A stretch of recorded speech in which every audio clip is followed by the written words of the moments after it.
Hi, today is April 17th, 2024. My name is Michael Sidbury. I'm a first-class scout with Troop 11 in Piedmont, California. Today we're recording interviews for the Piedmont Historical Society to learn more about the history of scouting in Piedmont. We really appreciate you being with us and willing to share your story. Can you please let us know your name and what year you first got involved in Piedmont Scouting?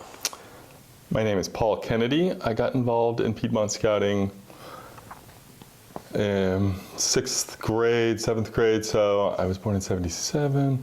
Let's see, I was probably 88, let's say 1988. All right, and roughly how old were you when you joined?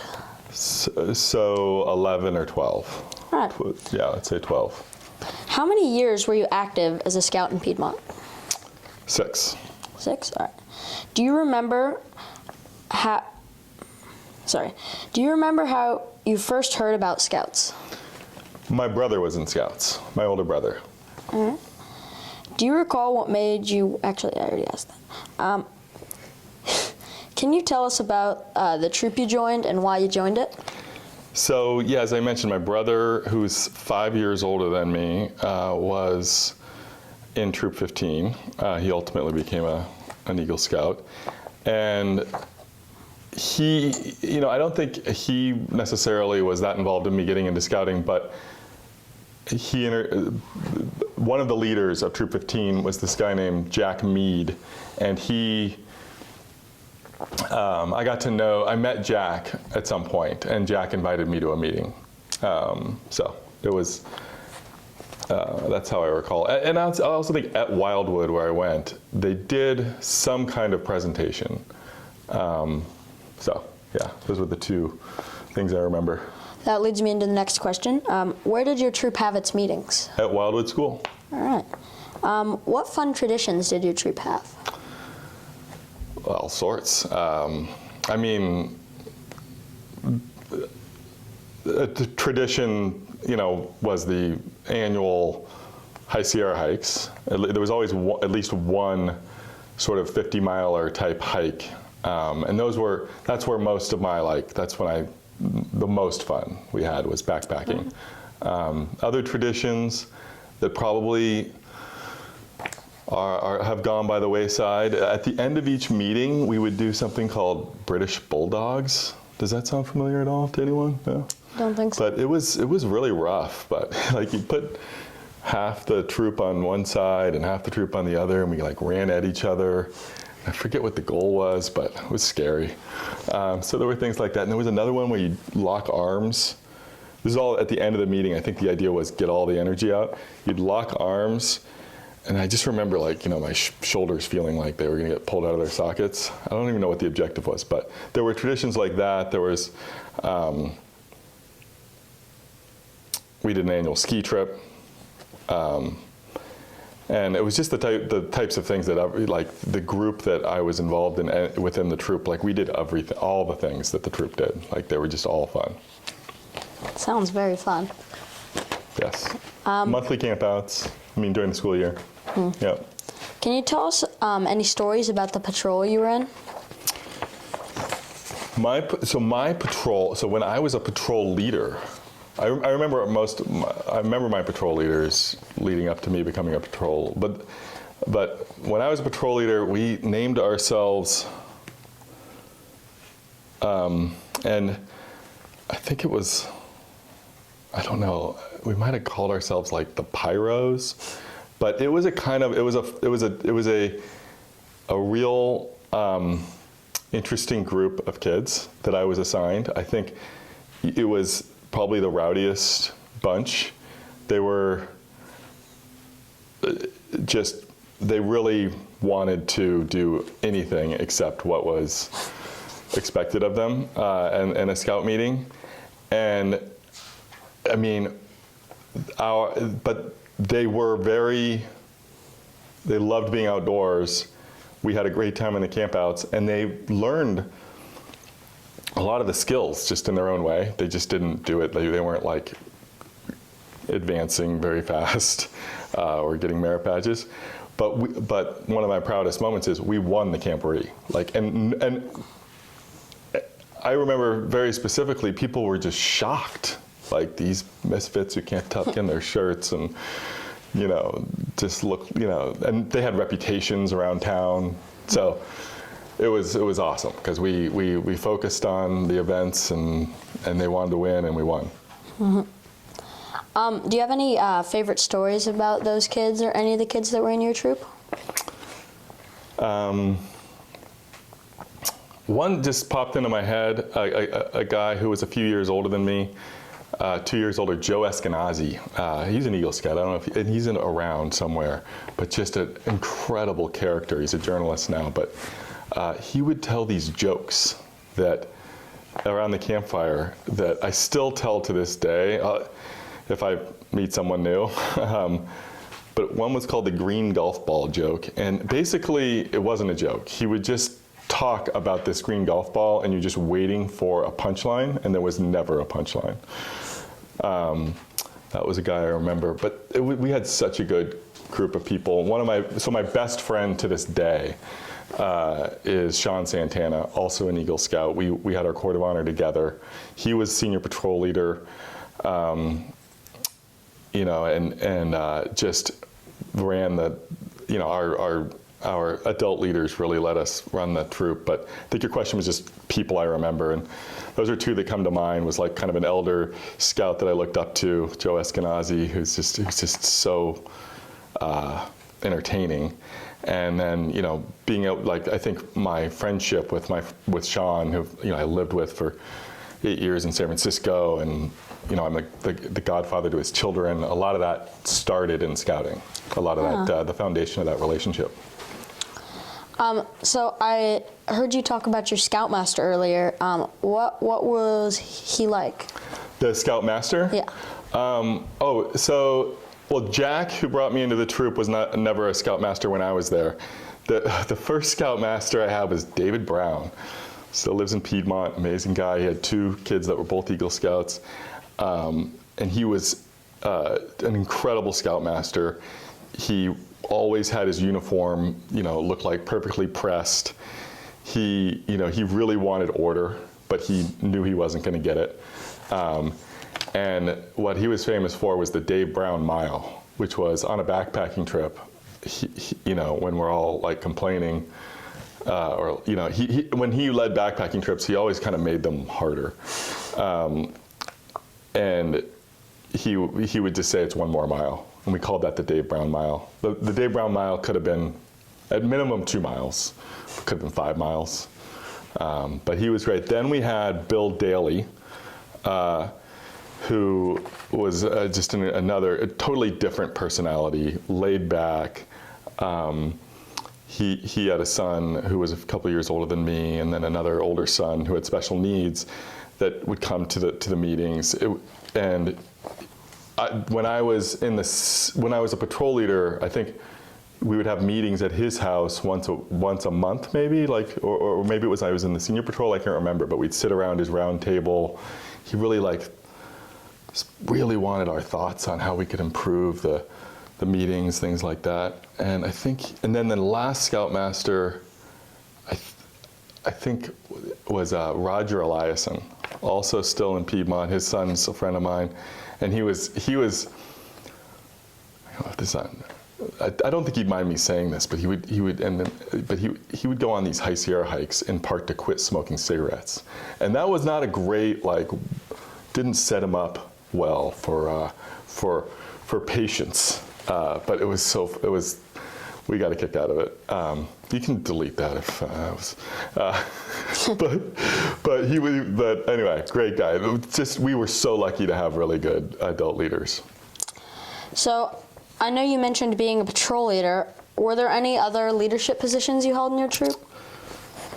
So I was never the senior. I was an assistant senior patrol leader. And so I was probably patrol leader in 8th or 9th grade. And then, 1 year I was the assistant senior patrol leader. And then I think I was just in the senior patrol. I took on lots of projects, but I don't think I had a official title beyond that. What was it like to be the assistant senior patrol leader? Well, it was fun because Sean, my friend, was the senior patrol leader. And I think he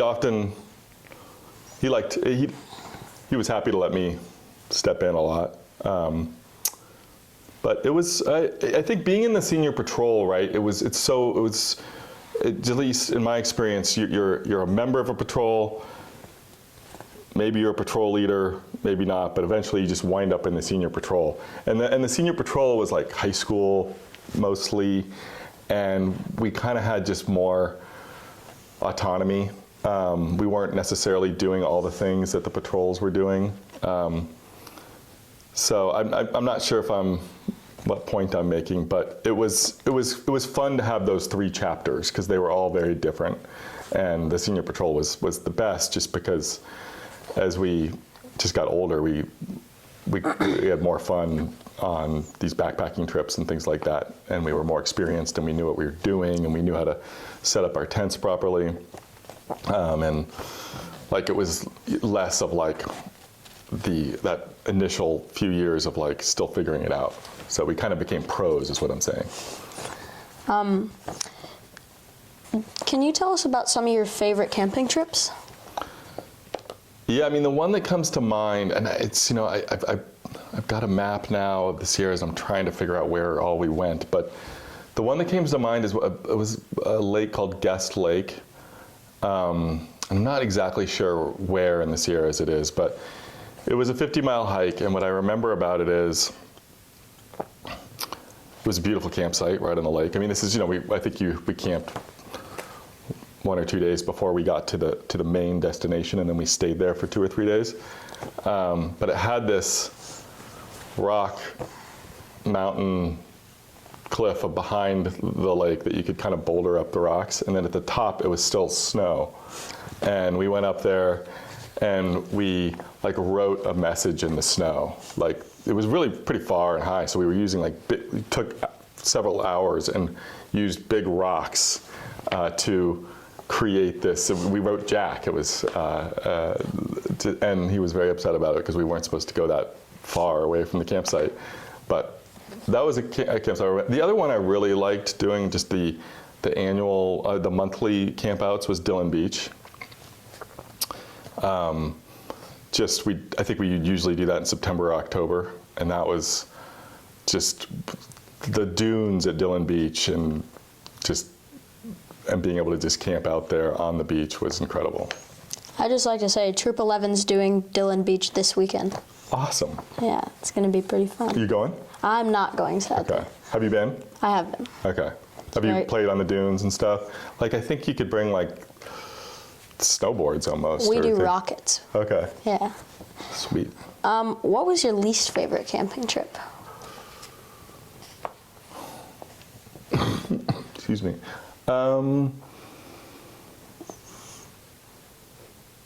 Oof. I'm sure there was one that was less fun than the others. I don't remember. I mean, I don't remember. I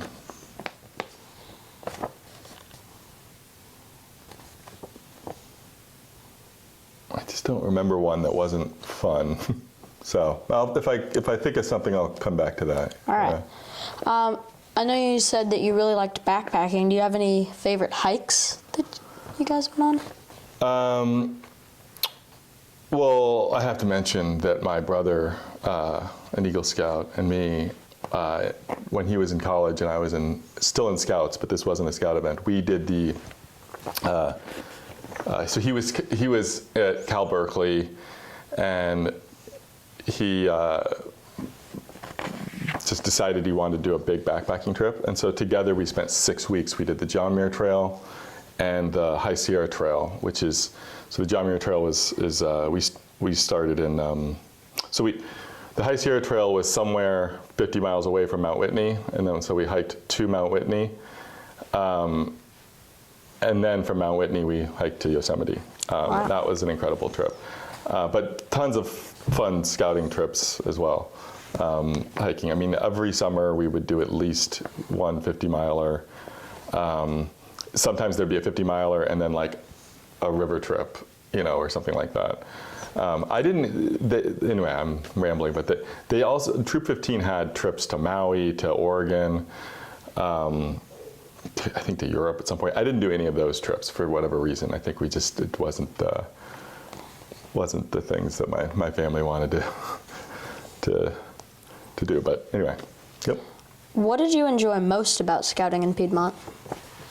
I mean, the friendships were the most enjoyable thing was just being with friends, and that became ever closer friends. And whatever we were doing together, it was like, it wasn't school, it wasn't, it was just something it was like,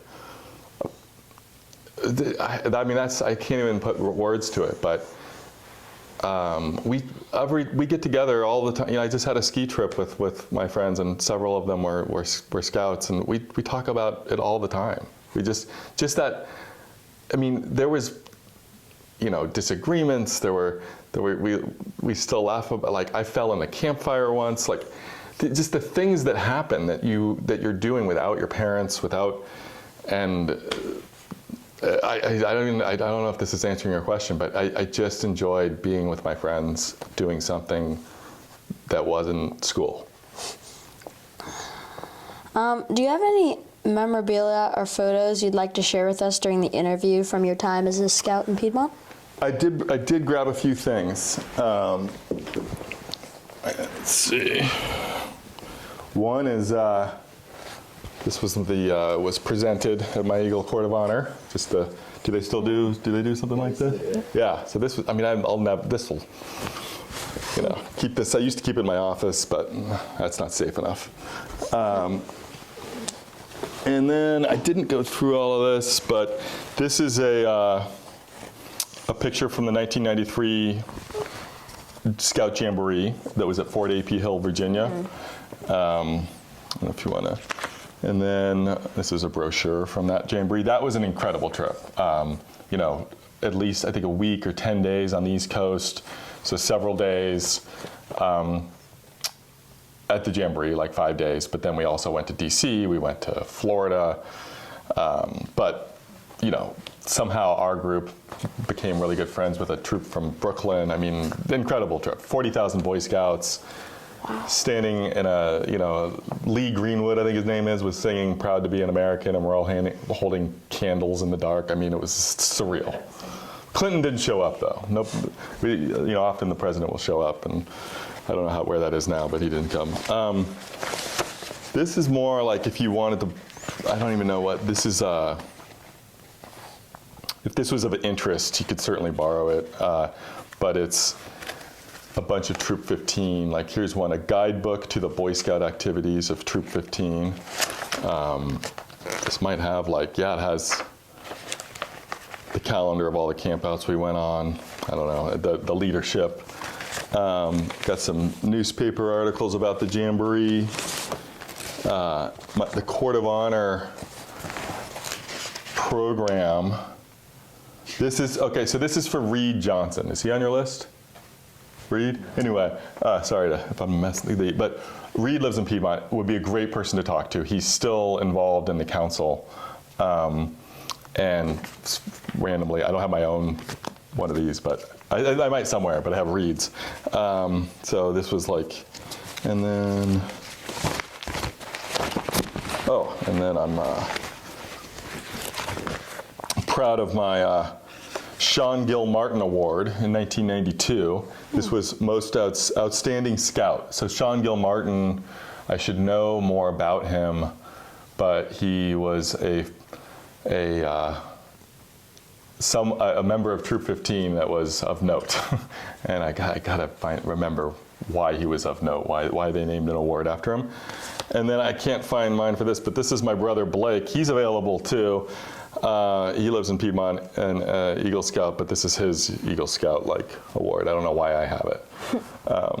But I really scrambled through the garage. If memorabilia was ever of interest, I think I have a lot more. And I'm happy to grab it. But that's what I was able to bring. All right. Could you tell us about your Eagle project? Yes. So, I was obviously in high school, but I had gone to Wildwood, and we do all of our do all of our meetings at Wildwood. And I knew the science teacher. And so I was, at that time, my recollection is some advice you'd get if you were looking for ideas was like to go to the corporation yard in Piedmont, or, you'd go, people ask, do they need anything? So, I wound up asking a bunch of folks, and the one that kind of stuck was the science teacher thought it would be a good thing for the school if each class had a composting box, so that they could put their leftover food in it from lunch, and then worms would eat it. Anyway, this is, I think, a little bit ahead of its time. She was an incredible person, Lorna Burke.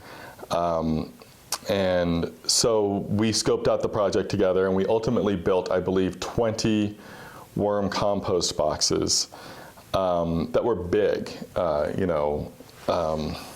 probably, 4 feet Wow. wide, 2 or 3 feet. And what we did was we went somewhere to a place that had leftover, like, crate type boxes, but so we spent a lot of the labor was sanding them down, creating new hinges so that you could open them, putting handles on them. So we had like the frame of a box, but it wasn't like an openable box.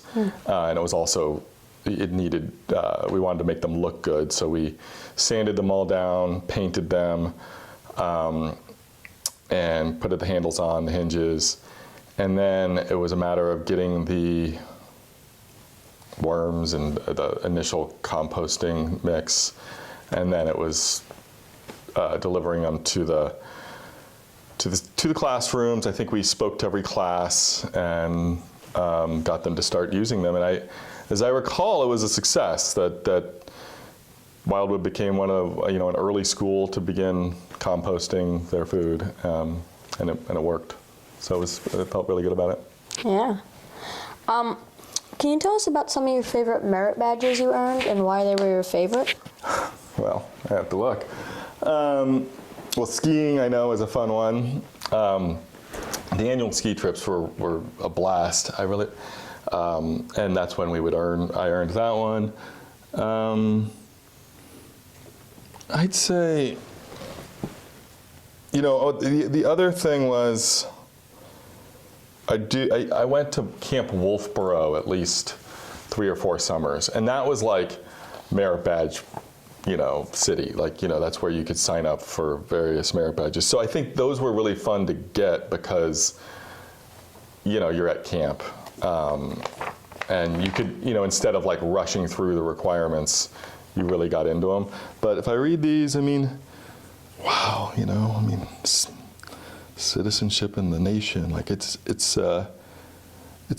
amazing when you look back, when you're going through it.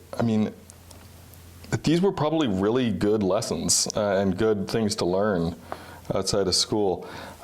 I remember cooking. One of the adult leaders, George Ong, was an incredible cook, and we did the cooking merit badge with him at his house, I believe. Canoeing. I have to say I don't remember the details of getting these merit badges other than some very brief memories, but they were, I think some of them were more than a chore than others, right? Some of them were just like, got to get that one. There's required ones and then electives, is that right? Yeah. So I think some of the required ones was just like, remember you'd get that book, the merit badge book, and it was more like homework, and then some were kind of were fun, like skiing. Yeah. Do you remember which one was the hardest for you? I don't. That's okay. I know you already talked a little bit about scout camp. Which ones did you go to? The only scout camp I went to was Camp Wolfboro. Yeah, as a scout, one of my I volunteered.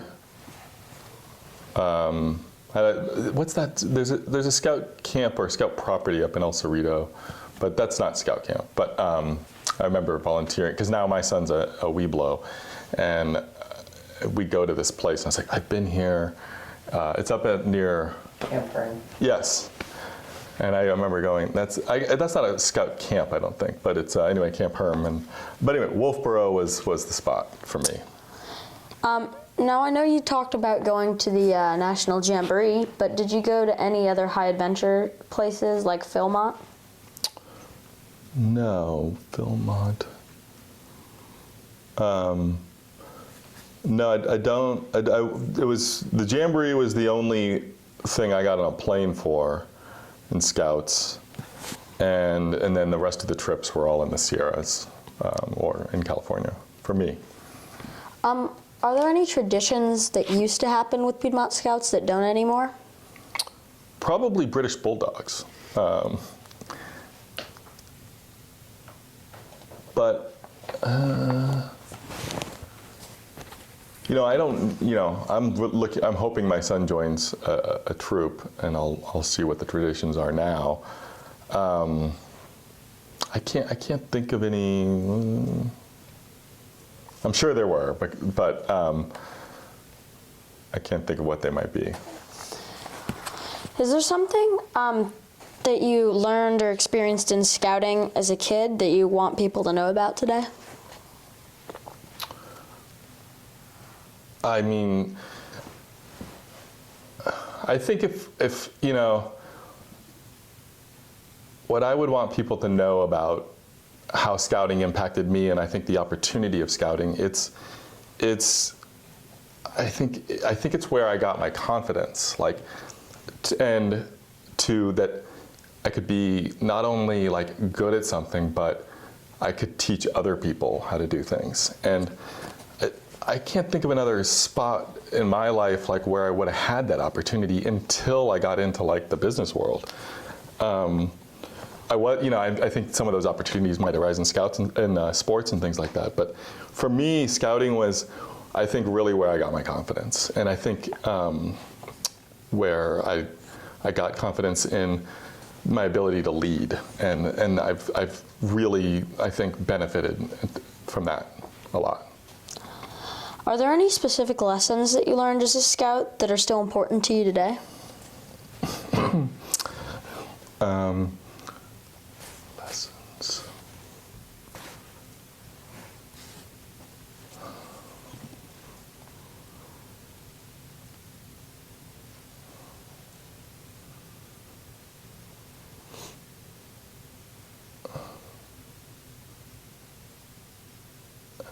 I mean,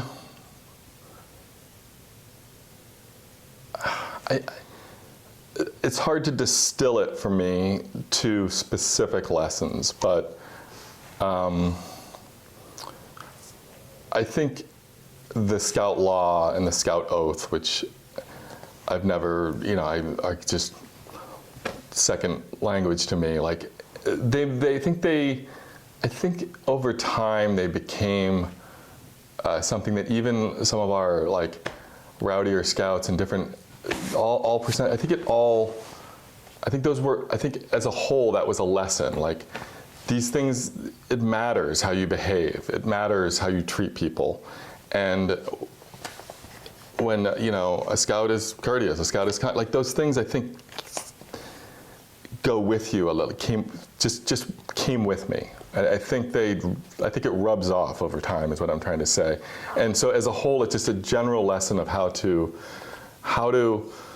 carry yourself in a way that is something that, where you can respect how you're carrying your own self, and how you can feel good about how you treat other people and how you treat, the earth and different things. It's just, I can't think of a specific lesson, but I do think that the overall philosophy of scouting and the Scout law and the Scout oath in particular, where we said it every Tuesday for 6 years, really just, it meant something. Why do you think that scouting plays such an important role in the city of Piedmont? I think it must be because at some point, I know it's an old council. I know it's a small council. But it's the volunteers that kind of got it going and that have stayed passionate about it, and the succession has occurred. You know, that scoutmasters retire and there's people there to be there. I think the strong adult leadership to be there at every meeting, to lead these hikes, and not necessarily to lead them, but to organize them and make sure they happen. I think it's rare, and obviously it's rare because Piedmont Scouting is unique in terms of the level of participation on like a per person basis. I mean, I think it must be, it's like an organism that has just stayed strong. Like it hasn't, you know, it's just, it must have been, I'm guessing, I mean, because, you know, the scout leaders I had, I mean, my friend who actually wasn't in Scouts, my neighbor, Kevin Redford, his father was Buzz Redford. The middle school gym's named after him. He was an Eagle Scout in Piedmont.